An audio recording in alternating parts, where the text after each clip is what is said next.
Hi buddies, welcome back to my channel. I hope you all are good, safe and blessed abundantly.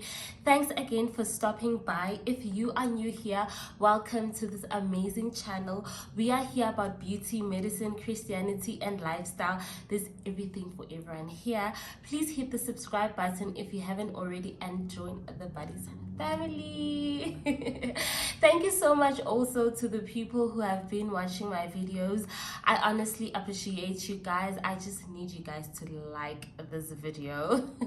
Kindly like this video because I'm very sure that you will enjoy it. Today's video is very informative and yeah, I really hope that you'll enjoy it. Alright buddies, so in today's video we are going to be talking about all things preventing HIV. Okay, well, not all, but specific medications, which is a PrEP and a PEP, right? So for those who don't know, PrEP means pre-exposure prophylaxis and PEP means post-exposure prophylaxis, right? So PrEP means before the exposure and post means after the exposure, right? So yeah, the reason why I decided to do this video is because a lot of young people are actually getting infected with HIV. The stats are very high and it's literally so concerning. We were at training the other time and they said, 1 in 3 people have HIV. So if at work, let's say at work in total you guys are 20, right? So 1 in 3 people have of those people have HIV. So this one doesn't have, this one doesn't have, this one have, this one doesn't have, this one doesn't have, this one have. It's just a concerning because at the end of the day, sometimes it's colleagues or a lot of things happen, right? And one night stands happen and they infect each other. There's just a lot, buddies. So I just wanted to alert you guys about this, and also I'll give you guys information on what to do. I was with a patient this other time who is HIV positive, coming for consultation, and I asked him if firstly is he using a condom, and secondly how many sexual partners does he have, and he said he had 3 sexual partners. And I was like, oh, okay, do you use a condom on all of those partners? And he was like, no, I don't. I asked him, are you aware, have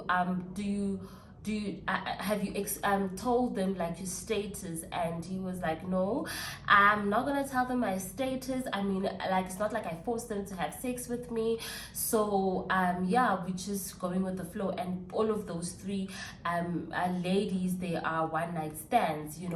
So this just shows you that you need to be careful of the people that you sleep with, know the HIV status, go and test. I mean, like, a lot of people now, they don't tell you their status, right? Even though it is wrong, but it's also within their rights to not expose or disclose their status. So yeah, there's just a lot, but I hope this video will be so helpful to watch you guys. And please note that I'm not discriminating HIV positive people. They are healthy people. They can do whatever that another person can do. They can live as long as they want to if they follow the right steps. And yeah, like, literally, it's just that most of the people who are HIV positive, firstly, they don't like how they got infected with HIV. Some of them, they don't some of them were born with it, so like it's not their fault. And number 3, it's not nice to be on ARVs, guys, every day, the same pill, and stigma also around HIV. It's just a lot. So yeah, let us get straight into this video because I can blab a whole lot. Alright buddies, so we are going to start with PrEP. I already told you guys what PrEP is, but before, I just want to read a thorough a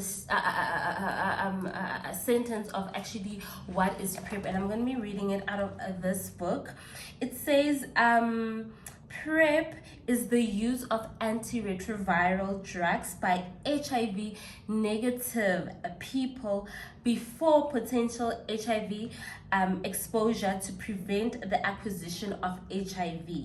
So oral PrEP, very important, this is oral PrEP, containing TDF, I'll go in details with that, should be offered as additional prevention choice for those people at substantial risk of HIV infection as part of the combination of preventing approaches, right?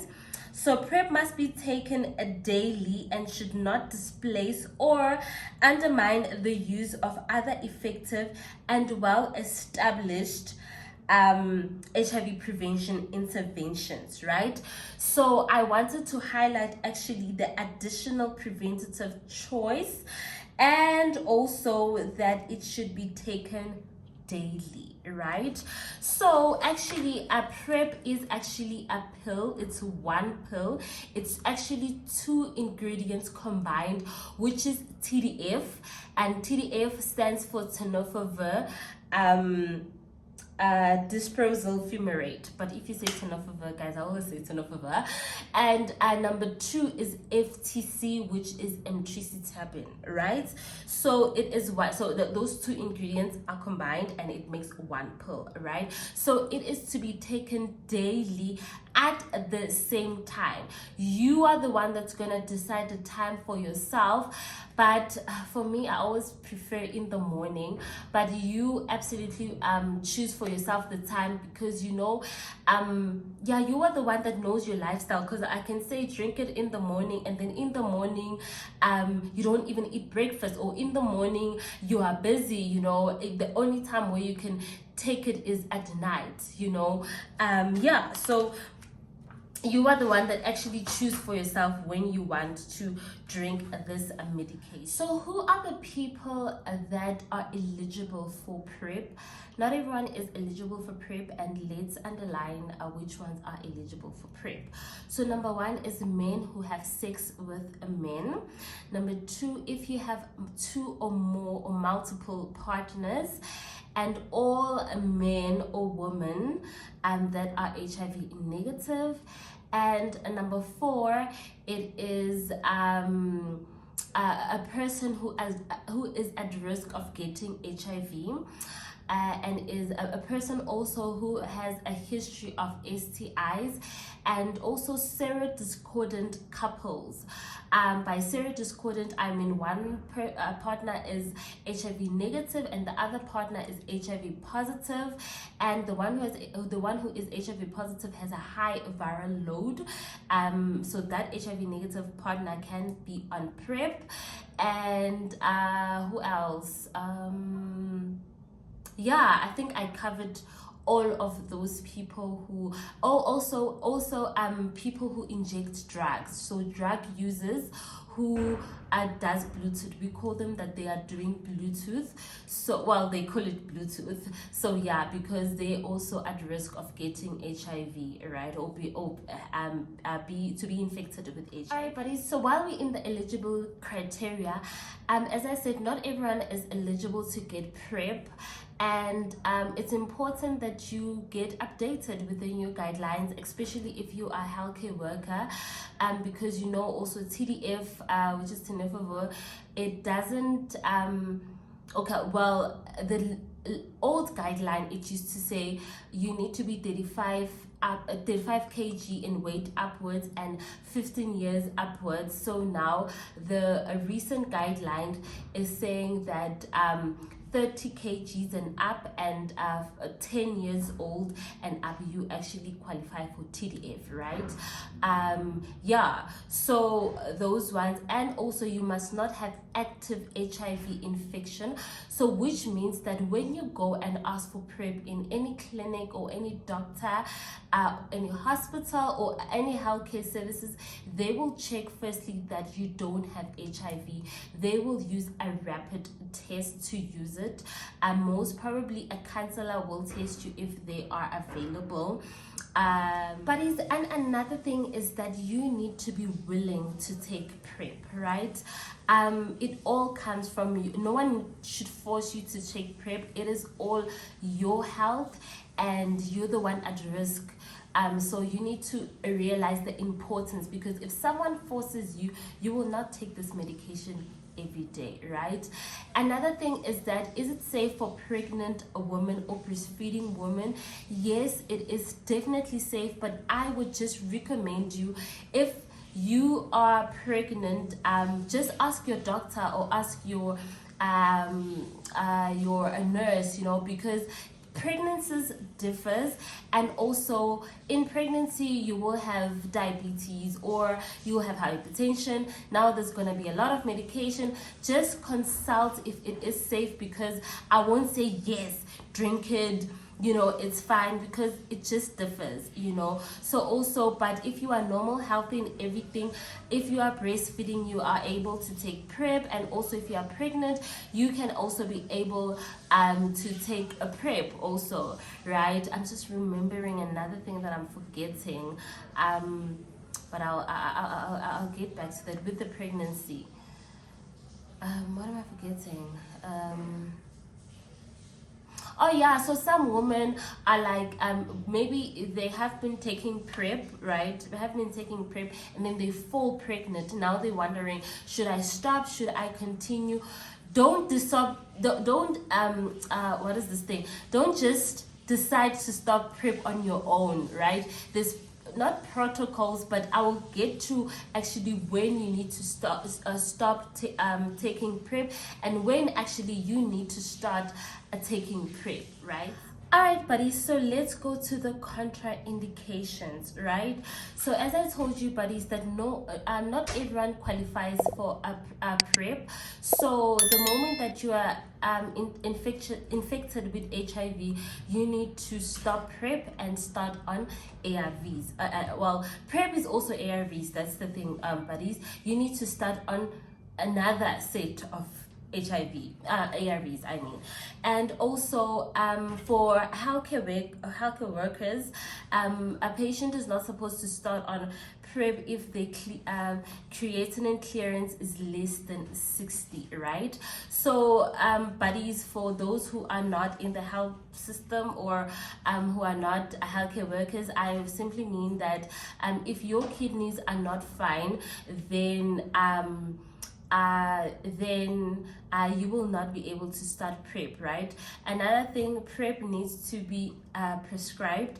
I don't think this is over-the-counter medication, because before you start PrEP, you need to be checked for HIV, number one. Number two, we need to take baseline bloods, and part of those baseline bloods, it includes checking your kidneys, right? So yeah, so you don't want to find yourself taking a PrEP and your kidneys are not fine, because you're just gonna deteriorate your kidneys. Another thing is that the name of the PrEP is Truvada, right, which is TDF and FTC. I told you, buddies, that it is one pill taken daily at your own time. You can take it with or without food, it doesn't matter. And also it needs to be stored in a cool temperature. When actually should you take PrEP? You need to take PrEP 7 days before the exposure and 7 days after the exposure, right? So it's not a thing where you like tomorrow you know that you're gonna meet with this person, let me drink today and tomorrow I'm gonna be fine. No, you need to develop adequate tissue level of the PrEP drugs, right? So yeah, you can't, so it needs to be 7 days before, 7 days after. If I can just put it in simple terms, your body needs to actually get used to now I'm taking these drugs, and what it needs to do its work first before it can prevent you, right? That's the simplest way that I can explain to you guys, and I hope that you understand. That's why I said in the beginning, you must not just stop PrEP and J. Just decide on your own to stop ARVs or PrEP. Stop it after 7 days, right? Yeah. And I think, buddies, I've covered everything when it comes to PrEP. So, oh, not everything actually. So I told you, buddies, that when you go and consult, right, they will check for your HIV, if you're HIV infected or not. They will check your creatinine or check your kidneys. They will also check your hepatitis B surface antigen. I'm not gonna dwell into much that, but if you have hepatitis B, then the TDF will actually fix it, which is a good thing. And they will also screen you if you are not pregnant. They will do also a syphilis test if you do have syphilis, so that you get treated for it, right? And you will also be screened for STIs every day. Every time you will be screened for STIs. And then you will get for the first visit, you will get only 1 month supply, right? And then after you come and after 1 month, you come and review those bloods. And then after that visit, the second visit, they will give you every 3 months. Like, you'll get 3 bottles, 3 bottles, 3 bottles. I don't know if you guys get what I'm saying, but basically after 3 months, you need to come back and take your medication, right? And also in that medication, no one needs to fetch it for you. You the one that needs to come and fetch it, because remember, we need to do the HIV test. It is likely, not it is likely, but some people do seroconvert. You might find that at the first visit we checked for HIV and it said you are negative, but only because you have been sleeping, let's say, with this person, or we call it seroconvert. Literally, you were in your window period. So it might happen when you come back the second time, then we do find out that you do have HIV. Then obviously we not need to give a PrEP now. We need to start you on the post-exposure medication, which we're gonna get to that. We need to start you on basically the 3 combination of ARVs, right? So yeah, and we're also gonna check for side effects. If you don't have any side effects of the medication, a lot of people differ. Our side effects differ. So if you are vomiting, doesn't mean the other person will vomit. If you have nausea, doesn't mean the other person will also have nausea. It is just different. And yeah, right? And also we check also the behavioral sexual risk reduction counseling. The counselors play a very important role in PrEP, because they are usually the ones that get our patients to start PrEP, right? Yeah, I think that is it when it comes to PrEP, buddies. If you have any other question, please just comment down below and I will be gladly to provide more information.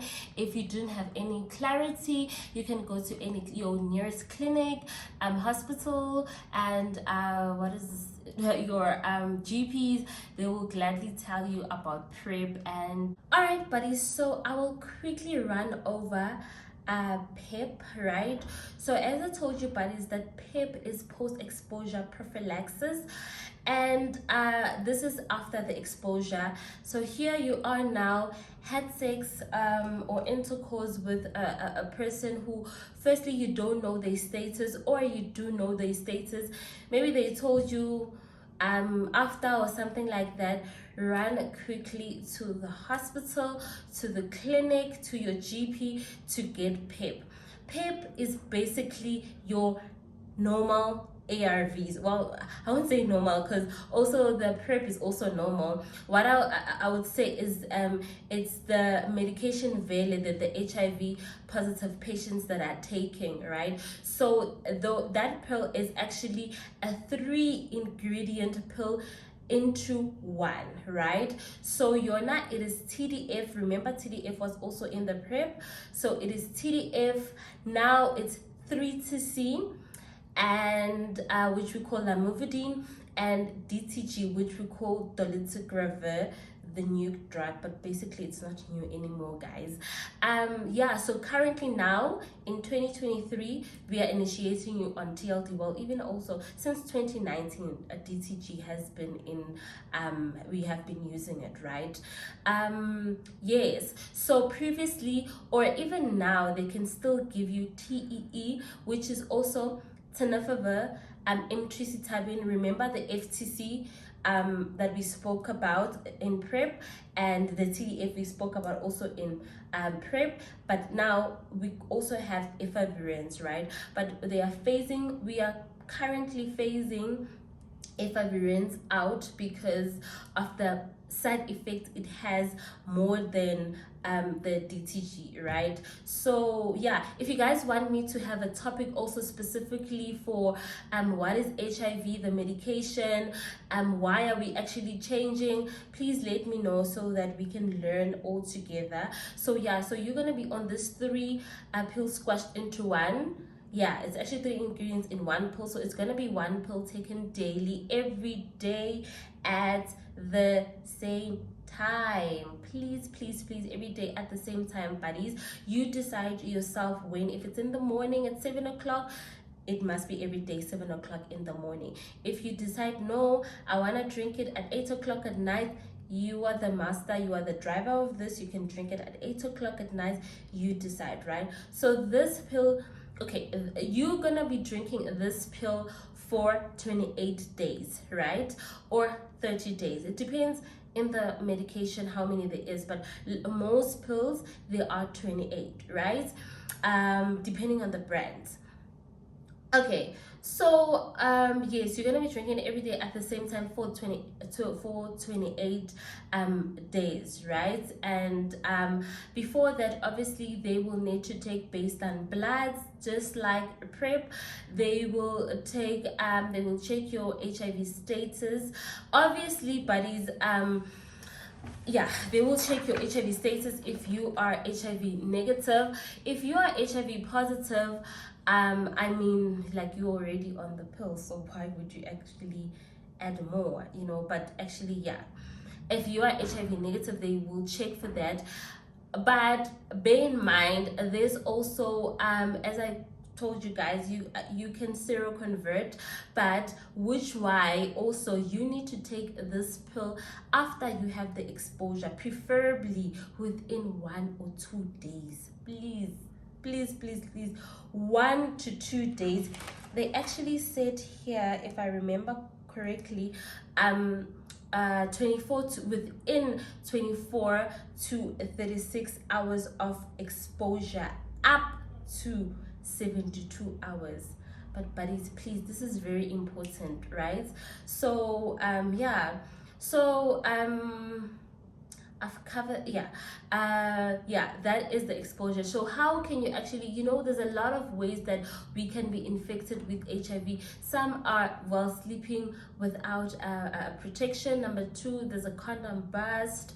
And number 3, even at work, you know, we as healthcare workers also stand a very great chance of getting infected with HIV or getting exposed to HIV. Needle pricks are a common thing.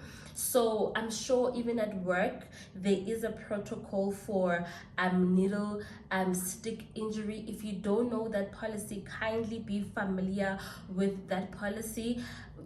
Me, I've never gotten a needle prick, but I'm aware that it can happen anytime, and I should know the policies or should know what to do. Please, but it's very important. Don't say, because I mean, I'll never get injury. I'll need, no, these things does happen. So yeah, also human bites. It's one of the ways that you can get infected. Also sharing needles. Remember in the PrEP I talked about what is this, I talked about Bluetooth, right? So if you guys are sharing injections, you also are at risk of getting HIV, right? And also blood contact, right? Yeah, tattooing also, it also has a greater risk of getting in it, because you guys know, I don't even need to explain this. Lastly, it is very important that you finish the prescription, like you need to finish your antibiotics, you actually also need to finish the course of the antibiotics. Please, please, please do not stop it in the middle, or unless you are advised to do so. And also in the so they will, in the beginning, they will take your HIV ELISA, or some clinics, if they don't have the resources, they will take your rapid test, just like they did in the for PrEP, as we spoke about in the PrEP topic. They will take your baseline bloods. So the ELISA, there's a difference between rapid and ELISA. The ELISA is literally, if I just explain it in simple terms, this is the one that goes to the lab, right? And the a rapid test is the one that you get the results within 15 to 30 minutes, right? So yeah, please don't stop the medication. And another thing that I wanted to read for you guys is, what do you do when exposed to HIV infected blood? So do not panic. I know it's very hard not to panic, but do not panic. Do not put cut pricked finger in the mouth. So you know that some people, when we got hurt or something, when we put our fingers in the mouth, please do not do that. It is not advisable. What you need to do is to rinse under running water and clean wound, right? The water obviously needs to be clean, so that you can clean the wound. Can do that. And also percutaneous injuries or non-intact skin exposure, wash with soap and water or antiseptic. And then also mucocutaneous membrane, this is your eyes and everything, splashes the nose, mouth or skin, flush with running water for at least 3 to 10 minutes. With the eyes, irrigate with clean water, sterile saline or sterile solutions, right? That is all that I wanted to learn. And also there is counseling available for the people that are gonna be taking a PEP. So yeah, that is very important that you guys attend those counseling, because you actually need to be cancelled. It's not easy to be on ARVs, especially at the beginning. You will have also side effects, right? Nausea, vomiting, headache, but those